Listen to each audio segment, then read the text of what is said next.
Wargaming buffed the German heavy line, but did they go too far?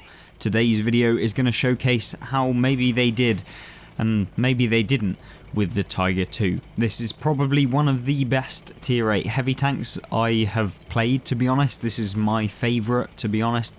I think that definitely as a tech tree heavy it is beyond kind of any of the other ones that I've played. Doesn't necessarily mean it is the 100% best that you can play. But the accuracy, the armor model, the ability to angle, the gun on this thing make this tank one of the best tanks, at least personally, that I like to play. I just think it has a little bit of everything. It has a bit of mobility as well, not necessarily the fastest tank in the game, but yeah, will allow you to kind of progress when you want to. Hence why I've 3-marked this thing. I did it probably the first 3-mark tank maybe I've ever done. It might have been the Tiger 1, but this was probably like 6 years ago, or maybe even longer than that since I've 3-marked this thing, and it's been probably 4 or 5 years since I've actually played this thing as well. So it's been a long time, and I think I forgot about just how good this tank really is, especially with the buffs that Wargaming have recently gave it. They basically increased the armor of the turret of the Tiger II to make it a little bit more comparable. They also reduced the reload, I think. And basically this thing is just unbelievable, and what you'll notice is actually we can play it like a light tank. This thing has 512 meters view range with all of the perks, with all of the kind of view range equipment, so that is the fully maxed out view range that you can get in this tank, which I think is just unbelievable for a heavy tank at tier 8. It almost feels like it's actually broken within the game, because you can outspot light tanks. You basically have just everything that you'll need. Obviously you're still a heavy tank, so your concealment is terrible, don't get me wrong, you're going to get spotted when you spot other people, but yeah, it does allow you to kind of get view range out on opponents that maybe your team wouldn't be able to do. And you can see what we're doing here, playing this ridge line here. Obviously, as with my usual internet, just getting lag spikes every now and again. But you can see here we're able to kind of spot for our team, and you see the assistance damage racking in now, you know, up to 1100 assistance, which is really good. Unfortunately the overlay seems to cover that. I don't know why that's the case. I don't know, maybe it's my screen kind of calibration, I don't know, but regardless, we're having a fantastic game in the Tiger II, and when you can't actually keep the gun singing, maybe it's just time that you decide to be the spotter for your team. And in a heavy tank, it seems almost like counterintuitive, but it definitely works in the Tiger II, and that's why you'll see me just kind of cresting the ridge, making sure that we're kind of being that aggressive Tiger II that you can be, especially when you're in a matchup where you're top tier. This one isn't a top tier matchup, we're playing up against tier 9s, but it really doesn't matter when you have the DPM, when you have the accuracy, and pretty much everything about the Tiger II. Obviously 320 alpha damage mean that, yeah, you can dish out damage like more than most medium tanks, so you're going to be trading better than they are, but you also have the DPM advantage over a lot of the other heavies, where you can get 2 shots in for every 1 shot that they might hit you. Yes, they may hit you for a little bit more, like 390 alpha, or maybe even 440 in the case of some of the tier 8 heavies within the game. But it doesn't really matter when you're playing in this tank, because you've got that kind of DPM where you reload in about 7 seconds, dependent on whether you've got rations active, etc. But yeah, it definitely means that that damage comes out very quickly, very fast, and it also means that you can kind of use both actual damage and assistance damage to have really fantastic games. And you'll see me doing here up against the KPZ. This is a tier 9 medium.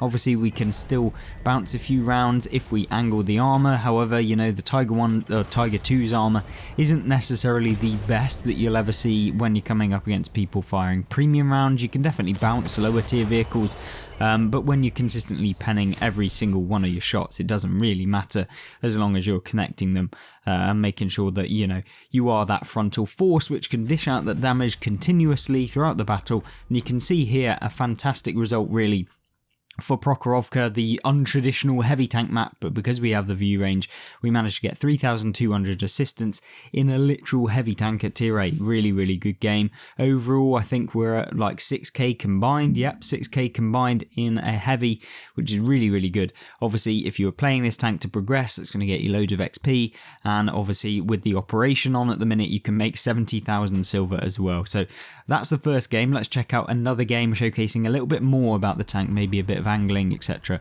And let's jump into that now. The next game is Sand River, and this is probably one of my more favoured maps within the game. I think, as with all of my kind of favoured maps, they have something for everything. No matter what tank class you play, you never feel really at a massive disadvantage on this map. Even if you're playing a heavy, a tank destroyer, medium, whatever you're playing, it feels like a decent one. And what you see me doing here, because we have good gun depression in the Tiger 2, we can use positions that maybe medium tanks would have. You don't have as effective gun depression. What I mean by that is that because you're quite high profile, you expose a lot of your tank even when you can get shots on people. But yeah, it's kind of a trade-off. That's why you play a heavy, you get the armour that mediums don't, and hence why you have to expose yourself a little bit more than maybe you would in a different tank. But right off the bat, what are we doing? Well, we've gone into this nice position. Note, this is only really an amazing position when there is no artillery on the enemy team, because when there are artillery on the enemy team, they focus this area massively, and then you end up just getting taken out really, really easily and really quickly, which is obviously not what you want, especially when you're fairly cumbersome, slow, heavy tank. But that's not really necessary in this game because, you know, there is no arty. Obviously getting a nice hit on the ARL there, really good start to the game. We've picked up a decent chunk of damage, 1500, and what we're doing now is just cresting ridgeline, seeing if we can spot any of the opponents, which we do manage to do, and we connect a nice little shot into the brass there. What you'll notice with World of Tanks at the minute, I don't know whether it's just me or maybe you guys are experiencing it too, but the games have definitely shortened in the last kind of couple of weeks. I don't know if that's maybe an influx of new players, I don't know, but people seem to have forgotten like how to play. I'm not even gonna lie, it definitely feels that way, which is disappointing because I obviously like playing this game, and when you're kind of just losing for no real reason other than the fact that people are just going in really random positions that just you can't predict, or maybe just your team crumbles on one flank because everyone went to the same flank and just hold up by like 2 different tanks on the enemy team, and then you get steamrolled on the other flank. It just doesn't work very nicely. Unfortunately, we do make a bit of a mistake there against the Paladin, unfortunately, but it doesn't mean that much. I'm trying to just basically ruin myself here multiple times, but yeah, we do manage to kind of escape without taking too many hits. Rampanzer here, a tank that I didn't really like. It has armour as a medium, but then it's super slow and yeah, not very ramming like. But regardless of that, let's move forward in this game. And this is where I think the Tiger 2 does really well. It has the flexibility to move forward. It's not like an E100 where you're just a slow coach, just a horribly slow medium. And so I guess what you're seeing here is us getting into a bit of a kind of forward position against tanks that maybe don't realise how good this tank is, or the DPM of the tank. The CS53 there, thinking that he's going to be able to just deal with us. It's not the case. We're going to pick off this Iron Rain right there. Obviously he's going to now come down. Don't know why he came down. He only manages to fire HE by the looks of things. Don't even do any damage to us really, 100 damage or something.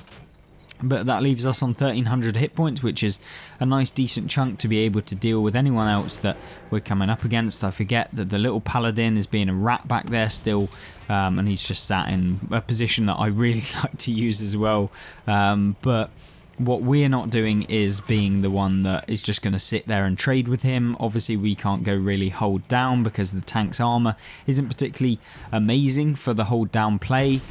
Paladin doesn't really have much weak points when the armour is angled up like he is, because effectively the weakest point of the Paladin from the turret is actually the top bit of the tank where you can see the cupola, and also because that plate above the gun is actually really bad, means that that's often where you'll get penned. But in this game, obviously he's angled up, so no matter what position he's really in, he's not going to be able to get penned by us unless he overexposes his hull armour, which you'll see in a second what I mean by that. obviously we can place a round into him. At this point I'm just thinking I don't want to sit here and just sit against the Paladin. He is not actually a terrible player because he manages to lock down our tracks. He's obviously aiming for the tracks of the tank as well as actually hitting us. But we're obviously just going to try and put as many rounds into him on the move.